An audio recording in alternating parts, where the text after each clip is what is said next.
So it's about suicide rates in India. I'm sure you know how high they are. How do you think the mental health in India is affecting the suicide rates, mainly for the age group of 15 to 19?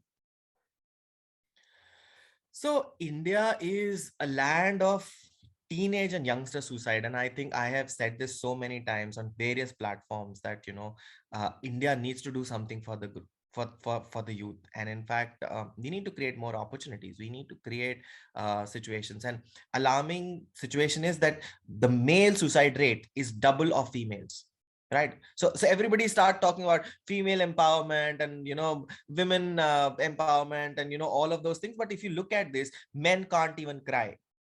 So what do they do? And the problems are the same. In fact, they have bigger career pressures. The amount of pressure that a male youngster has to go through in this nation is massive. If you're from a general category quota, you have no quota, you don't have any reservation seat, you see people around you, and that you're not able to get through. The pass percentages of every competitive exam is less than 1%. So your chance of making it is almost like negligible chance. What do? You keep struggling, fighting, and you get so frustrated that I am not getting any opportunity. What should I do? And that's exactly what's happening. You'll be surprised, but it's not only the teenagers, it is also the youngsters, which is till the age of 30.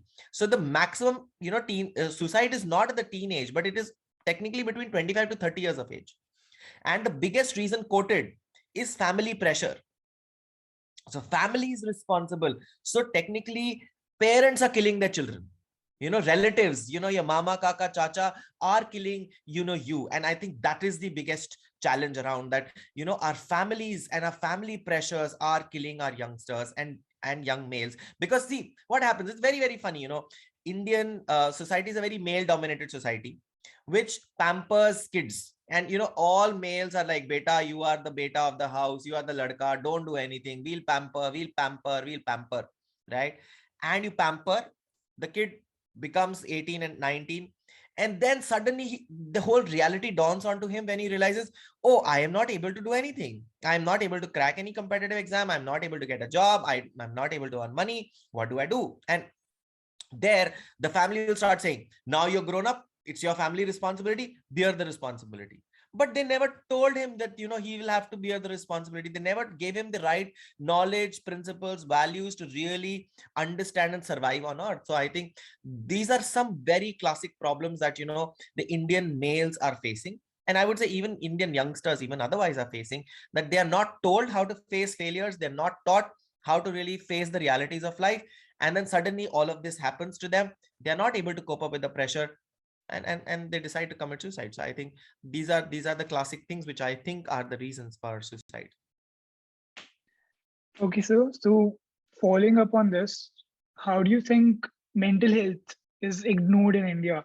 Like we all know that parents say do this, do that, but they never ask the children, how are you? How are you feeling? They don't focus on mental health. How do you think that can be improved, or how is it affecting everyone? So I think we have to get out of the social stigmas and taboos that we have created around us. So India again is a nation which is governed by people. What people say about you, what people think about you, your family, your relatives, your society. What will this guy say, what will this guy say, what will my relatives say, what will my neighbors say, what will they think?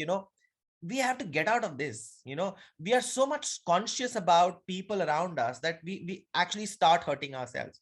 Mental health can be improved only when we start recognizing that it's a problem. So the first step is actually saying, okay, let me go to a counselor, and there is no harm in doing it. Let me seek help. Let me even understand what is the problem. Let me even at least try to figure out that this could be a mental problem. So we don't even recognize and accept. So let's say, for example, if I say that you have a mental problem, everybody will start saying, no, don't think like that. Arey, this is not pagal hai kya? I mean, so that itself actually starts putting a pressure on everybody to saying, no, nothing is wrong with me, nothing is wrong with me. You are under the cycle.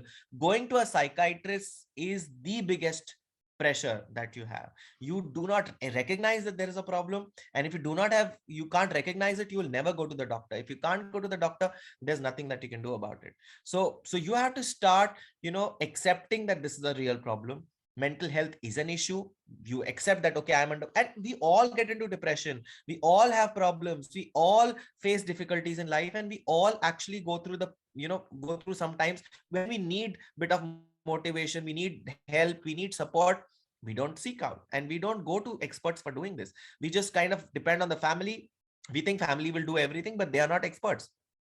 And in the current scenarios, this has become even more important because people have got into, they've stopped living in the family. In fact, everybody started living on Instagram and social media now, right? So that is the biggest problem now, that you are governed by Instagram, where you see everybody's looking beautiful, everybody's doing great. You are bullied online, you are body shamed online, you're told you're not doing great in careers, whatever. And then you start feeling bad about yourself. There is this whole intimidation which happens to children, and they're exposed to such things at such an early age, which they should not be. Right? If I go to Instagram, I'm surprised. It is open to kids at the age of 13 legally.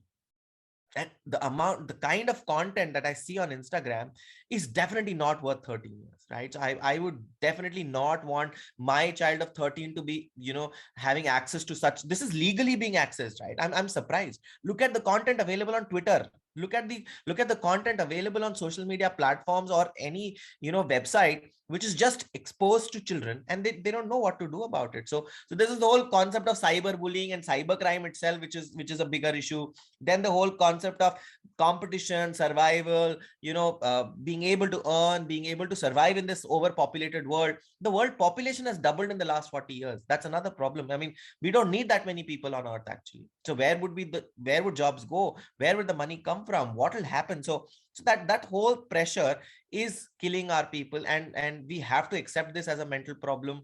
We have to accept it, that yeah, this is a problem.